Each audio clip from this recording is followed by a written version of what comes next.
Jedným z problémov, ktoré nás väčšinou trápia, je problém parkovania. Hoci v mesto v minulosti vybudovalo vyše 100 parkovacích miest, tento problém zostal aktuálny a bude aktuálny aj v najbližších rokoch. Mám pocit, že riešenie tohto problému treba posunúť ďalej a preto som prišiel s iniciatívou, ktorá sa volá 300 miest pre väčšu. Tento dokument je voľne dostupný na stránke Lepšej šale, je stále otvorený, takže každý k nemu môže dať pripomienku.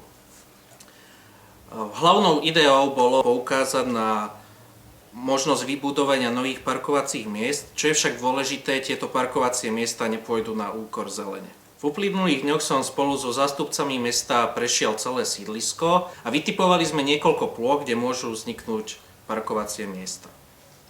Na základe tejto iniciatívy mesto vyčlenilo sumu do 15 000 eur a do leta by malo vzniknúť zhruba 20-25 parkovacích miest.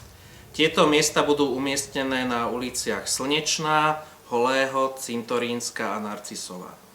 Navyše, mestu sa podarilo získať aj sponzorský dar, vďaka ktorému vznikne pri základnej škole Holého nové stanovisko kontajnerov a vďaka tomu sa uvoľní ďalších 5 parkovacích miest.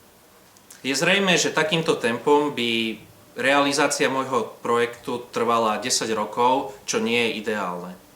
Preto je potrebné tlačiť na mesto, aby na riešenie parkovania uvoľnilo viac finančných prostriedkov.